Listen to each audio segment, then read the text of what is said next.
এই বুড়ি ভালো করে টিপ বলছি, গায়ে শক্তি নাই না জোর নেই না ভাত খাস না। টিপ বলছি টিপ, পাশে সুন্দর করে নে। আরে বেবি, এই বুড়িটাকে কেন তুমি সহ্য করো? এই বুড়িটাকে বাসা থেকে ঘাট ধাক্কা দিয়ে বের করে দিতে পারো না? হ্যাঁ, তাহলে তো আমরা পার্সোনাল সময় আরো সুন্দর করে কাটাতে পারি, তাই না বলো? টিপ বলছি বুড়িকে একটা ব্যবস্থা করব, আগে তো ওকে একটু শাস্তি দিয়ে নেই। এই ভালো করে টিপ বলছি, টিপতে পারিস না? হাতে কি জোর নেই? হাতে জোর নেই না নাকি? শোনো বেবি, তুমি কিছু মনে করো না, বুড়ি আছে, ও ওর মতো থাকুক না। চলো আমরা একটু রোম্যান্স করি। হ্যাঁ, আমরা তো রোমান্স করবো। আচ্ছা শোনো না, এই বুড়িটাকে না আমার একদম বিরক্ত লাগে, আর তোমার পা টেপা হয়ে গেলে আমার পাও কিন্তু টিপিয়ে নিব। আচ্ছা ঠিক আছে, সমস্যা নেই।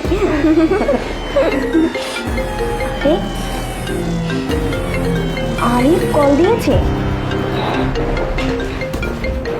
এই বুড়ির বাচ্চা, তোর ছেলে ফোন দিয়েছে, একটাও বাড়তি কোনো কথা বলবি না, চুপচাপ থাকবি। দেখো কি বলে। হ্যালো আরিফ। হ্যালো তিশা। হ্যাঁ হ্যাঁ বলো, তুমি এই সময় কল দিয়েছো? ও আচ্ছা, মা কোথায়? তোমার মা এই তো আসছে আমার কাছে, বসে আছে না, গল্প করতেছি বসে বসে। ও আচ্ছা আচ্ছা, মাকে একটু ফোনটা দাও তো, কথা বলি। করে শোন, তোর ছেলেকে যদি কোনো কিছু বলিস না তাহলে গলার টিপ একদম মেরে ফেলবো। আচ্ছা ঠিক আছে, দিচ্ছি।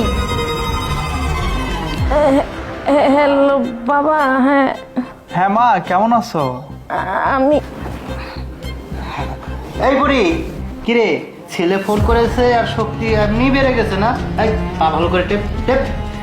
বাবা, আমার তো অনেক বয়স হয়ে গেছে আর শরীরটা অনেক অসুস্থ, এর জন্য আমি তো জোরে করে টিপতে পারতেছি না। বুড়ি তাহলে খেয়ে খেয়ে কি শরীরের চর্বি এমনি জমিয়েছিস? হ্যাঁ, যদি পাড়া ঠিক মতো না টিপতে পারিস।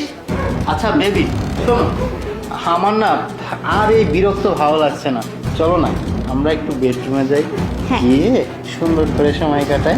চলো চলো। ঠিক আছে। এই বুড়ি, এই থাক। দাঁড়াও, কোথায় যাচ্ছ? বাবা আরিফ তুই তো চুপ, তোর এই নোংরা মন নিয়ে কথা বলবি না। আমার বৃদ্ধ মাটাকে এইভাবে দিনের পর দিন অত্যাচার করিস, তোর এত বড় সাহস? মা ওঠো, আজকে আমি ওদেরকে হাতে নাতে ধরছি। না না আরিফ, এটা তুমি ভুল দেখেছো, বিশ্বাস করো। ভুল দেখেছি?